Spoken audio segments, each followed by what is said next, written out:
ये प्रश्न यदि नहीं आता तो आप एक बार बोर्ड पे देखेंगे उन दो क्रमागत धन विषम पूर्णांकों को ज्ञात कीजिए जिनके वर्गों का योग 290 है।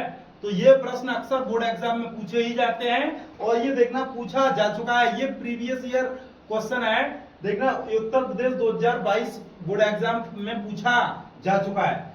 तो देखना उन दो धन विषम पूर्णांकों को ज्ञात कीजिए जिनके वर्गों का योग 290 है। धन विषम पूर्णांक, विषम अर्थात सम संख्या है और विषम संख्या है। एक विषम संख्या आने के बाद यदि हम दूसरी क्रमागत विषम संख्या पता करेंगे तो उसमें हमें दो जोड़ना ही पड़ेगा। कैसे? जैसे 1, 3, 5, 7। देखना इस प्रकार से इसमें अंतर कितने का है? 1 में 2 जोड़ेंगे, 3 2 जोड़ेंगे, 5 फिर इसमें 2 जोड़ेंगे, 7 में 2 जोड़ेंगे, 7 2 9। तो इस प्रकार से ये 2 का अंतर आ रहा है। अर्थात एक विषम संख्या यदि हम मान लें कि x है तो उसमें हमें 2 जोड़ना ही पड़ेगा, तो दूसरी हमारी विषम संख्या निकल के आ जाएगी। तो यहां लिखेंगे हल माना एक धन विषम पूर्णांक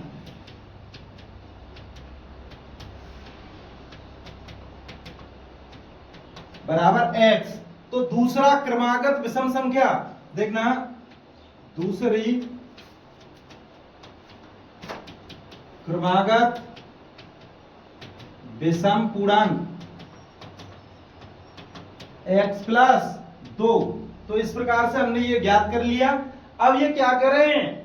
उनके जिनके वर्गों का योग 290, देखना 290 है तो देखना शर्त से यहां लिखेंगे, शर्त से क्या है? एक्स स्क्वायर पहली संख्या, पहला विषम पूर्णांक इसका वर्ग प्लस दूसरा विषम पूर्णांक एक्स प्लस 2 का वर्ग। तो ये कितना हो जाएगा? 290 के बराबर हो जाएगा। तो 290 एक्स स्क्वायर प्लस 2 का स्क्वायर प्लस के 2 इंटू एक्स इंटू 2, देखना इक्वल टू 290। देखेंगे एक्स स्क्वायर 2x स्क्वायर, ये हो जाएगा प्लस के 4 प्लस के 2 दूनी 4x माइनस के 290 इक्वल टू 0। तो देखना 2x स्क्वायर ये 4x प्लस के 4x, और देखना 290 में से ये 4 घटाएंगे तो 200 कितने बचेंगे? 86 इक्वल टू 0। देखना ये माइनस के है ये प्लस के है, तो 290 में से 4 घटाएंगे तो 286 बचेंगे। अब ये दो हम कॉमन लेंगे तो ये हमारा एक्स स्क्वायर बचेगा प्लस ये हमारा 2x बचेगा माइनस 1 और ये 4 और ये 3 143 इक्वल टू 0। तो ये 2 यदि हमारा इस तरफ जाएगा तो देखना भाग में जाएगा तो ये 2 शून्य हो जाएगा। तो इस प्रकार से हम कैसे हल करेंगे? ये रहेगा हमारा एक्स स्क्वायर प्लस के 2x माइनस के 143 इक्वल टू 0। तो देखना ये हमें गुणनखंड विधि से ये हल करके x का मान ज्ञात करना है। वह x का मान हमारा एक विषम पूर्णांक होगा और ये दूसरा होगा हमारा x। उसी x में जो भी मान निकलेगा उसमें हम 2 जोड़ देंगे तो हमारा दूसरा विषम पूर्णांक ज्ञात हो जाएगा। तो देखेंगे 143 आ जाए और 2 आ जाए, ऐसी 2 संख्याएं पता करनी होंगी। तो देखना 11 और 13, देखना 11 और 13 का यदि हम गुणा करें तो कितना आएगा? 11 33 और 11 एकम 11 और 3 जोड़ेंगे तो 11 और 3 14 143। ये हमने ज्ञात कर ही लिया है। 2 संख्या हमने पता की। देखना 13 और 11 का यदि मल्टीप्लिकेशन करते हैं तो 143 143 आएगा। और देखना यदि हम 13 में से यदि हम 11 को लॉस करते हैं, माइनस करते हैं तो हमारा 2 आ जाएगा। इस प्रकार से ये देखना हमारा ये मान निकल के आएगा। देखना 13x में से 11x घटाएंगे माइनस के 143 इक्वल टू 0।